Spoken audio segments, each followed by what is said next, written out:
요게 잘 되면 시장이 반등할 수도 있고 실수요자들의 수요가 살아있지 않냐. 바로 부동산 시장의 바로미터가 될 수 있으니까 초미의 관심사다. 10만 청약설 틀렸다. 둔천주공 1순위 경쟁률 3.7대 1에 그쳐. 둔천주공 참 말도 많고 탈도 많다.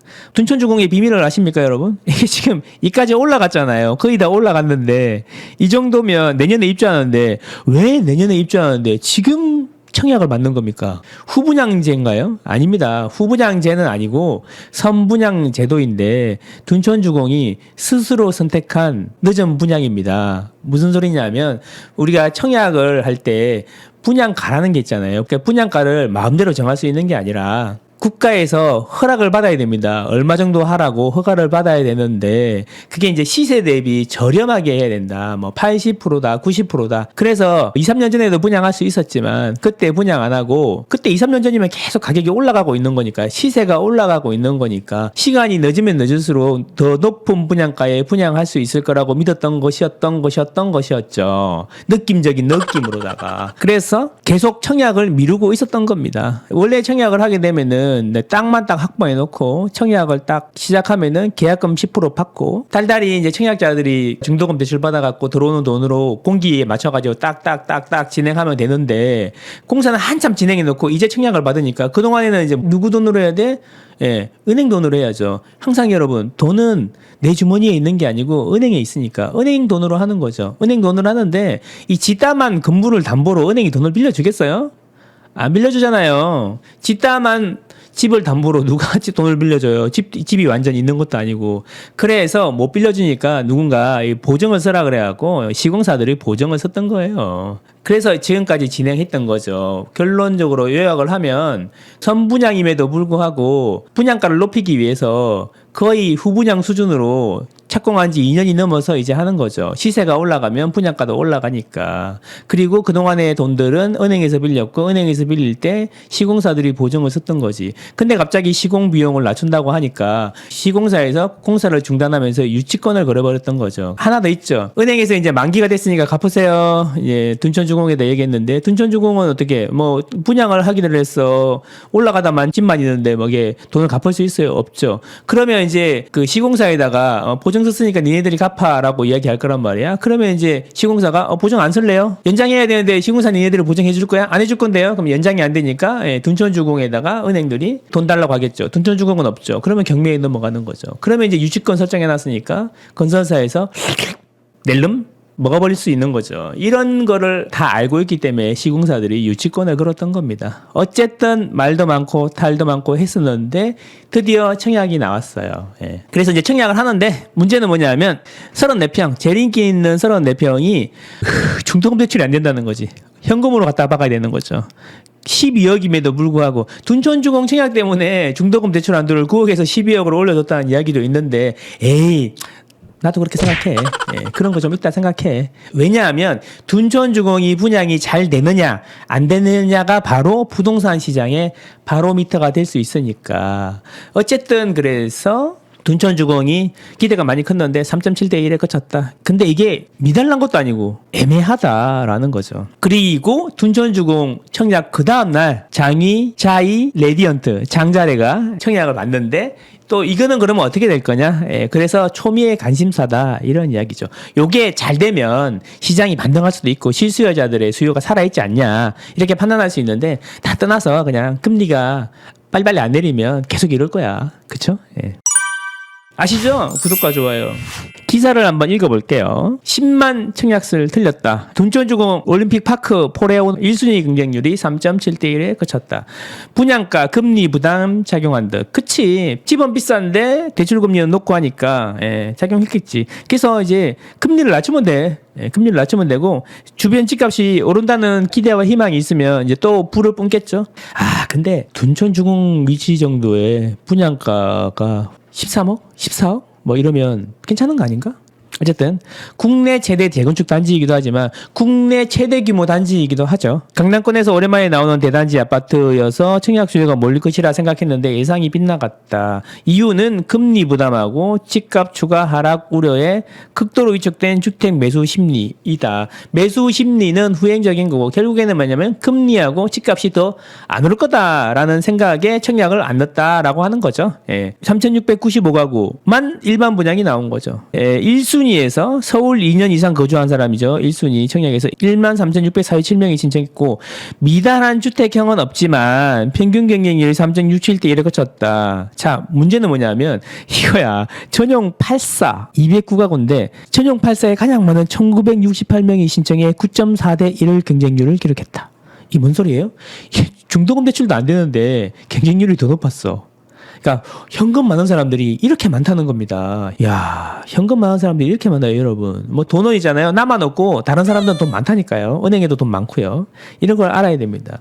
대부분 주택형이 경쟁률 5대 1을 밑돌았다. 이게 왜 중요해요? 5대 1을 밑돌았다. 그러면 보통 이제 5배수까지 뽑는데 5배수가 안 되게 들어왔다 이런 거죠. 그러니까 당첨되고도 계약을 포기하시는 분들이 계시기 때문에 5배수를 뽑아 놓잖아요. 5배수가 안 돼. 자, 그래서 이제 오늘부터 기타 1순위 하죠. 기타 1순위 수도권에서도 할 수 있으니까 한번 관심 있으신 분들은 한번 생각해 보시고.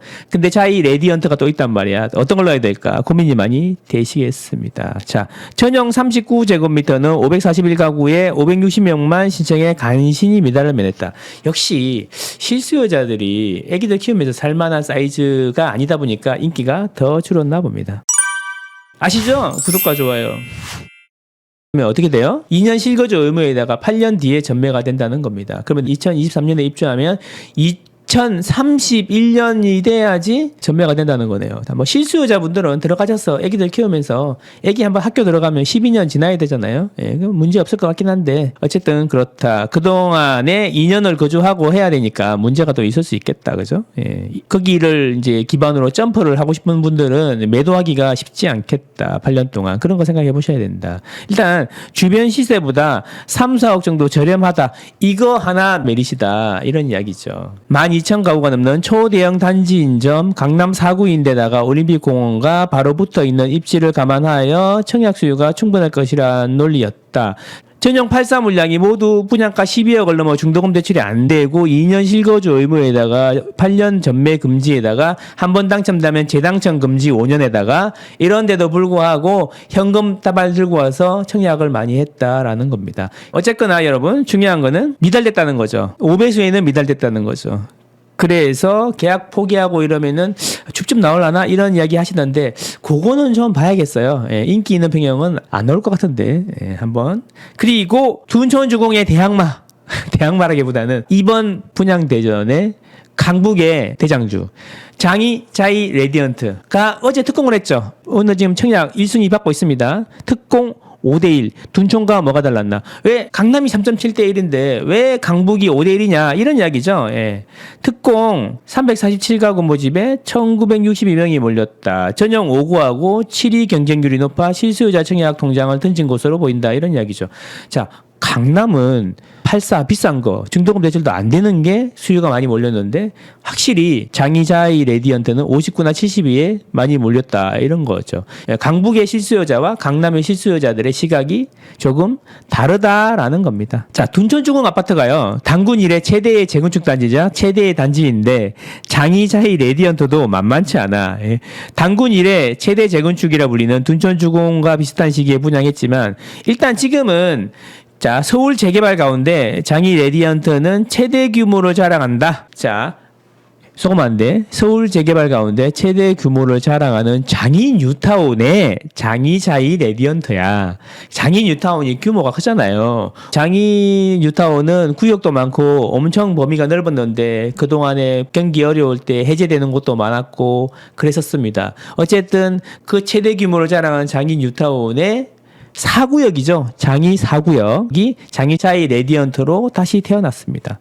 어쨌든 강남보다 더 경쟁률이 높은 5대1로 끝났다. 그리고 둔촌이랑 다른 점은 경쟁률도 조금 높았고 59나 72제곱미터 경쟁률이 높았다. 둔촌주공은 중도금 대출도 안 되는 84제곱미터가 높았다. 이런 말씀입니다.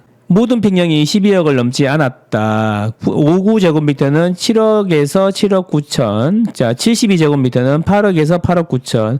84제곱미터는 9억에서 10억 2,350만 원. 그리고 제일 큰 97은 11억 620만 원에서 11억 9,830만 원. 12억을 안 넘기려고 많이 애를 썼다.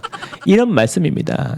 자, 여기입니다. 여기 장인 뉴타운. 여기 4구역. 여기 4구역이거든. 19역 아니고요. 19역은 어디예요? 예. 그 목사님께서 교회를 가지고 계신 그 19역이죠. 말 많았죠. 그 19역 바로 옆이란 말이죠. 19역 바로 옆이고 돌고지역.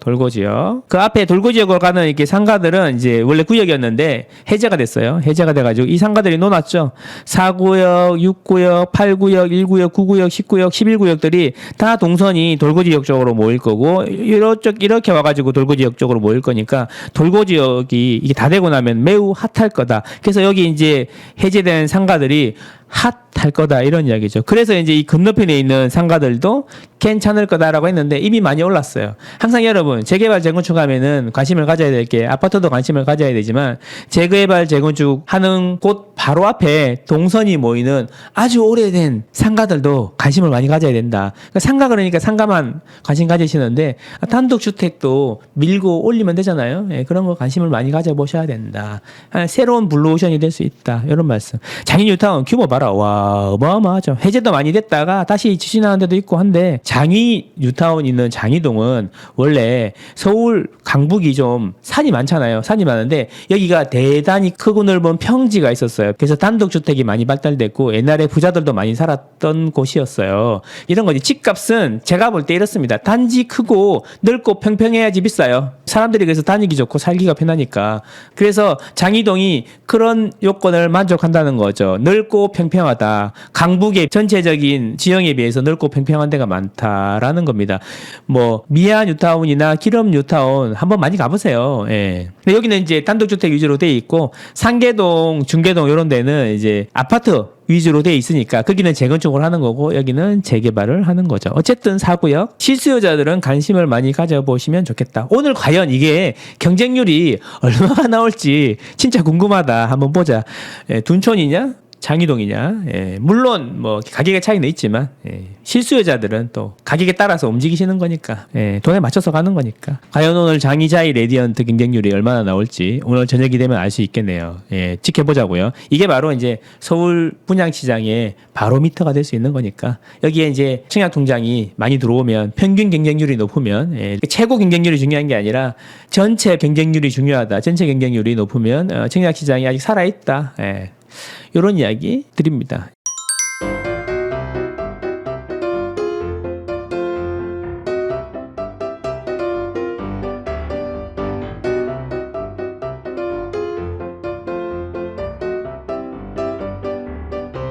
이게 역사가 계속 반복이 되잖아. 조금씩 다르게. 대규모로 재개발 재건축하는 곳이 있으면 그 주변에 구옥들을 미리 관심을 많이 가져보시라 이런 말씀을 드리는 겁니다.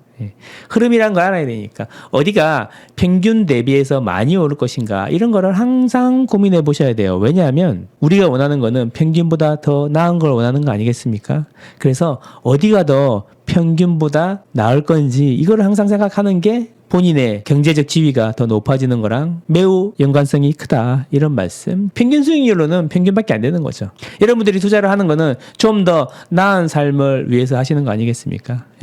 여러분들 부동산에 관심 많으시고 재테크에 관심이 많으시고 가족과 본인의 행복을 위해서 열심히 뛰시는 분들 많은데 우리 열심히 하고 있는 우리가 매일 회사 끝나고 나와서 피곤하다고 누워서 뭐 맥주 마시면서 넷플릭스 보시는 분들보다는 잘 돼야 되지 않겠습니까, 여러분? 물론 우리도 맥주 마시면서 넷플릭스 한 번씩 봅니다. 하지만 열심히 한 사람들이 더 잘 되는 세상이 돼야 되지 않겠습니까? 그게 공정한 거 아니겠습니까, 여러분? 자, 오늘은 여기까지 하고요, 여러분. 저는 항상 여러분과 여러분 가족의 행복을 응원합니다. 안녕. 아시죠? 구독과 좋아요.